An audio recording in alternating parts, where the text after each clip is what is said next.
রমজান এবং কোরআন এটা হচ্ছে অবিচ্ছেদ্য।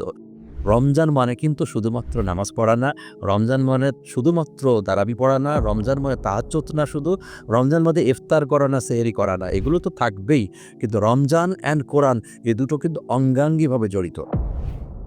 আসসালামু আলাইকুম। আজকে ৩টে শব্দ নিয়ে কথা বলবো আমি। আল কোরআন, রামাদান অ্যান্ড হেদায়েত। পবিত্র মাহে রমজানে আমরা সবার সর্বোত্তকটুকু দিয়ে চেষ্টা করি ইবাদত বন্দেগী করার জন্যে, বাট রমজানের আরও কিছু তাৎপর্য আছে। এটা নিয়ে কথা বলতে যেয়ে সূরা বাকারার ১৮৫ নম্বর আয়াতের ২-৩টা শব্দ নিয়ে কথা বলবো। সেটা হচ্ছে বিসমিল্লাহির রহমানির রহিম, শাহরু রমদান আল্লাযী উনজিলা ফীহিল কুরআনু হুদা লিন্নাস ওয়া বায়্যিনাতিন মিনাল হুদা ওয়াল ফুরকান। শাহরু রমাদান, রমজান মাসের বৈশিষ্ট্য কি বলছে? এই মাসের বৈশিষ্ট্য রমজান হিসাবে না, এ মাসে কোরআন নাজিল হয়েছিল। এটাই হচ্ছে মাসটার বৈশিষ্ট্য অন্য মাসের চেয়ে। আর কি?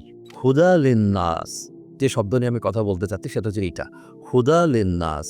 কোরআনের পরেই শব্দটা আসছে হুদা, অর্থাৎ পথ প্রদর্শক। কার জন্য? লিন্নাস, মানুষের জন্য।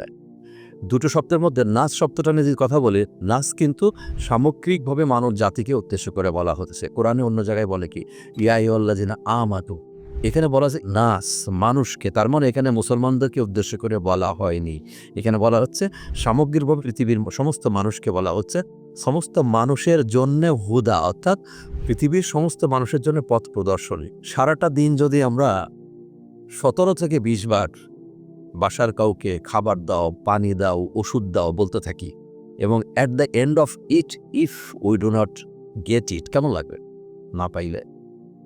এই ১৭ বা ২০ আমি জন্য বলেছি যে সারাদিনে আমরা একজন মুসলিম মিনিমাম ১৭ রাকাত ফরজ নামাজ, যেটা আর বেতের ৩ রাকাত ধরলে ২০ রাকাত হচ্ছে। সুন্নাত যদি কেউ না পড়ে, মুআক্কাদা বা গায়রে মুআক্কাদা বা নফল কোনো কিছু পড়লা, শুধু ফরজ যদি হয়, তাও ১৭ রাকাত নামাজ পড়তে হয়। ১৭ রাকাত নামাজে ১৭ বার সূরা ফাতিহা পড়ি। সূরা ফাতিহার মধ্যে আমরা বলতেছি ইহদিনাস সিরাতাল মুস্তাকিম, চাইতেছি আল্লাহর কাছে কিছু একটা, কি দাও, ইহদিনা, এখানে কিন্তু হেদায়েত চাচ্ছি। হাদিকে, পথ প্রদর্শককে আল্লাহ, আল্লাহ হচ্ছে হাদি, আমাদেরকে পথ প্রদর্শন করার জন্য বলছে সিরাতাল মুস্তাকিম, সরল সঠিক পথটা দেখাও। কারণ প্রতিদিন ১৭ থেকে ২০ বার আল্লাহর কাছে বলছি সরল সঠিক পথ দেখাও, কিন্তু আমরা কখনো জানি না যে আসলে কি বলতেছি, কি চাচ্ছি। এক, যদি কোরআনের আরেকটু ভিতরে আমরা যেতাম তাহলে দেখতাম বিভিন্ন জায়গায় বলা আছে হাযা সিরাতুম মুস্তাকিম ওয়ালাকাদ আদাল্লানা মিনকুম জিবিল্লান কাসীরা আফালা তা'কিলুন ইত্যাদি ইত্যাদি। এই যে হাযা সিরাতুম মুস্তাকিম, এই সেই সিরাতুম মুস্তাকিম, তাহলে কি সেটা? এটা জানার জন্য কোরআন পড়তে হবে।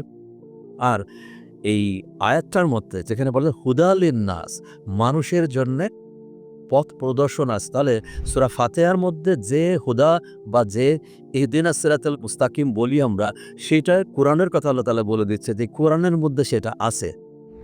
আল্লাহ তো অদৃশ্য, আমরা বিশ্বাস করি। আল্লাহ তো এমন কিছু না যে বাবা মা বা গার্জিয়ান যেমন হাত ধরে নিয়ে পথ দেখায় দেয়।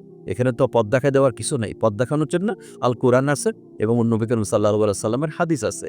এখানে বলাই হচ্ছে যে উনজিলা ফীহিল কুরআনু, এই উনজিলা শব্দটা কিন্তু ভয়েস চেঞ্জ করা হয়েছে, নাজিল করা হয়েছে, ভয়েসটা কিন্তু এখানে চেঞ্জ।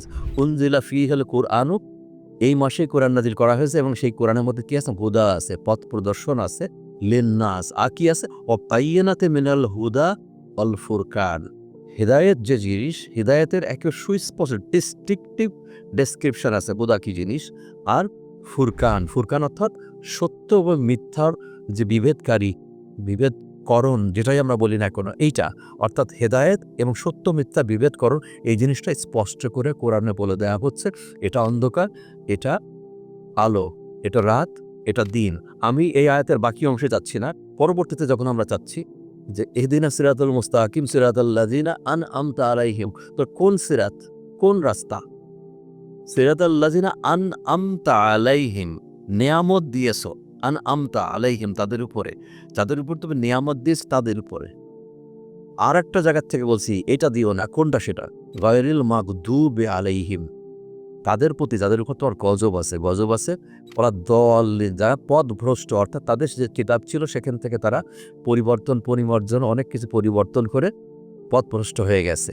এক হেদায়েত চাচ্ছি এবং পরে বলে দিচ্ছি যাদের উপর তুমি নিয়ামত দিয়েছো তাদের মতো করে সেই পথ আমাকে দাও, শুধু দিও না কোন পথ, যারা অভিশপ্ত এবং যারা পথভ্রষ্ট। সো রমজানের পবিত্র রমজানের এই যে আয়াতটা সূরা বাকারার ১৮৫ নম্বর আয়াত, এখানে আল্লাহ তাআলা বলতেছে এটা সেই মাস যে মাসে কোরআনকে নাজিল করা হয়েছে। যদি সামাক করি আমরা, এবং কোরআনটা কি মানুষের হেদায়েত, এবং হেদায়েত বলতে যা বোঝায় তার একটা পুঙ্খানুপুঙ্খ বা আনুপুঙ্খ ডেসক্রিপশন এবং সত্য এবং মিথ্যা, আলো এবং অন্ধকারের যে বিভেদকরণ, এটা পরিষ্কার বলে দেওয়া হচ্ছে। সো রমজান মানে কিন্তু শুধুমাত্র নামাজ পড়া না, রমজান মানে শুধুমাত্র তারাবি পড়া না, রমজান মানে তাহাজ্জুদ না, শুধু রমজান মানে ইফতার করা না, সেহরি করা না, এগুলো তো থাকবেই, কিন্তু রমজান অ্যান্ড কোরআন এই দুটো কিন্তু অঙ্গাঙ্গিভাবে জড়িত। যখনই আমরা ১২ মাস দেখব আরবিতে, অঙ্গাঙ্গিভাবে অন্য কোনো মাস কোরআনের সঙ্গে নেই যেটা আছে রমজানের সঙ্গে। সো রমজান এবং কোরআন এটা হচ্ছে অবিচ্ছেদ্য। রমজানের রহমত, মাগফিরাত এবং নাজাত, এই ৩টা জিনিস যদি আমি হাসিল করতে চাই, তাহলে রমজানের সর্বোচ্চটুকু যদি পেতে চাই, তাহলে আমাকে কোরআনের কাছে আসতে হবে।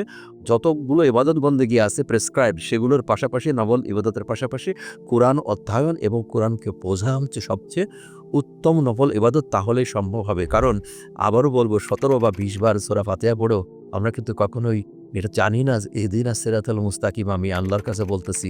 আর আল্লাহ বলে দিছে এই কোরআনের মধ্যের একটা আয়াতে, এর মধ্যে ইহদিনাস সিরাতাল মুস্তাকিমের উত্তর আছে।